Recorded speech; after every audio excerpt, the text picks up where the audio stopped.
Welcome back to Journalist Media Game, not for a review, but for my opinion about a movie, Rega Chitram, which directed by Jofin T. Chacko. Ramu Sunil, John Manthrikkal, അതേപോലെ ഇതിന്റെ director കൂടി ആയിട്ടുള്ള Jofin T Chacko. ഇവർ script ചെയ്തിട്ട് ആസിഫ് അലി പ്രധാന കഥാപാത്രത്തിൽ അഭിനയിച്ചിട്ടുള്ള രേഖാചിത്രം. സ്ക്രിപ്റ്റിന്റെ കാര്യം ആദ്യം എടുത്തു പറയാനുള്ള കാരണം എന്താണെന്ന് വെച്ച് കഴിഞ്ഞാൽ, ഈ ഒരു പടത്തിന്റെ ലൈഫ് തന്നെ എൻ്റെ സ്ക്രിപ്റ്റാണ്.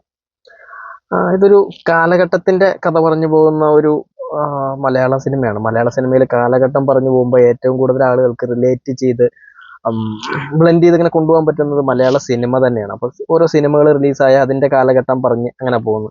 ഇവിടെ ഈ സിനിമയിലും അതേപോലെ ഒരു സിനിമ അതുമായി ബന്ധപ്പെട്ട് തന്നെ പറഞ്ഞു പോകുന്നുണ്ട്. അത് ബ്ലെൻഡ് ചെയ്തെടുത്തിരിക്കുന്നത്, അതിന്റെ സ്ക്രിപ്റ്റ് വർക്ക് അതെല്ലാം വളരെ നന്നായിട്ടുണ്ടായിരുന്നു. അതുകൊണ്ടാണ് ഞാൻ ആദ്യം തന്നെ സ്ക്രിപ്റ്റിന്റെ കാര്യം പറഞ്ഞു തുടങ്ങിയിട്ടുണ്ടായിരുന്നത്.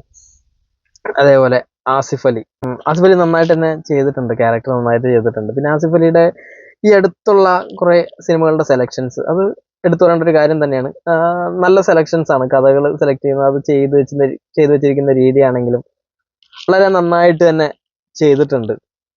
പിന്നെ ഒരു ക്യാരക്ടർ ചെയ്തിട്ടുള്ള അനശ്വര രാജൻ, അത് നന്നായിട്ട് തന്നെ ചെയ്തിട്ടുണ്ടായിരുന്നു. പിന്നെ സ്ക്രിപ്റ്റിന്റെ ഒപ്പം തന്നെ എടുത്തു പറയാനുള്ള ഒരു കാര്യം എന്താന്ന് വെച്ച് കഴിഞ്ഞാൽ, ഇതിലെ കാസ്റ്റിംഗ്, ഓരോരുത്തരെ കാസ്റ്റ് ചെയ്തിരിക്കുന്ന രീതി അതൊക്കെ നന്നായിട്ടുണ്ടായിരുന്നു. അത് ഇതിനെക്കുറിച്ച് കൂടുതൽ ഞാനൊന്നും പറയുന്നില്ല. അത് പടം തിയേറ്ററിൽ പോയി കാണുമ്പോൾ നിങ്ങൾക്ക് മനസ്സിലാവും എന്താണ് അങ്ങനെ പറഞ്ഞതെന്നുള്ള കാര്യം. അത് പറഞ്ഞു കഴിഞ്ഞാൽ ചിലപ്പോൾ അതൊരു സ്പോയിലറായി പോകാനുള്ള സാധ്യതയുണ്ട്, അതുകൊണ്ട് പറയാത്തതാണ്. പിന്നെ ഇതിന്റെ മ്യൂസിക് ചെയ്തിട്ടുള്ളത് മുജീബ് മജീദ്. സിറ്റുവേഷൻസിനൊക്കെ അനുസരിച്ച് നല്ല രീതിയിൽ തന്നെ ബ്ലെൻഡായി പോകുന്ന പോലെ തന്നെയായിരുന്നു ഇതിന്റെ മ്യൂസിക്. പിന്നെ പടത്തിനെ കുറിച്ച് ചുരുക്കി പറയുകയാണെന്നുണ്ടെങ്കിൽ, ഫസ്റ്റ് ഹാഫിൽ ഒരു ത്രില്ല്, ഇനി എന്തോ സംഭവിക്കാൻ പോകുന്നുണ്ട്, അതെന്തായിരിക്കും എന്നുള്ളൊരു തോന്നല് നമുക്കുണ്ടാക്കുന്ന രീതിയിൽ തന്നെയാണ് അതിന്റെ ഫസ്റ്റ് ഹാഫ് വന്നിരിക്കുന്നത്. സെക്കൻഡ് ഹാഫും ചെറിയ രീതിയിലുള്ള ലാഗൊക്കെ തോന്നിയിട്ടുണ്ടായിരുന്നെങ്കിലും മോശം എന്ന് പറയാനുള്ള ഒന്നുമില്ലായിരുന്നു. നല്ല രീതിയിൽ തന്നെ അത് കൊണ്ടുപോയിട്ടുണ്ടായിരുന്നു. ഫസ്റ്റ് ഹാഫിനോട് നീതി പുലർത്തുന്ന ഒരു സെക്കൻഡ് ഹാഫ് തന്നെ ആയിരുന്നു. പിന്നെ ഈ പറഞ്ഞതെല്ലാം എൻ്റെ മാത്രം അഭിപ്രായമാണ്. പലരും ഈ പടം കണ്ടിട്ടുണ്ടാവും, കണ്ടവരവരുടെ അഭിപ്രായം കമൻ്റായിട്ട് താഴെ കൊടുക്കുക. പലരും മൂവി കണ്ടിട്ടുണ്ടാവില്ല, കാണാത്തവർ കമൻ്റൊക്കെ നോക്കിയിട്ട് കാണണോ വേണ്ടോ എന്നുള്ള കാര്യം തീരുമാനിക്കുക.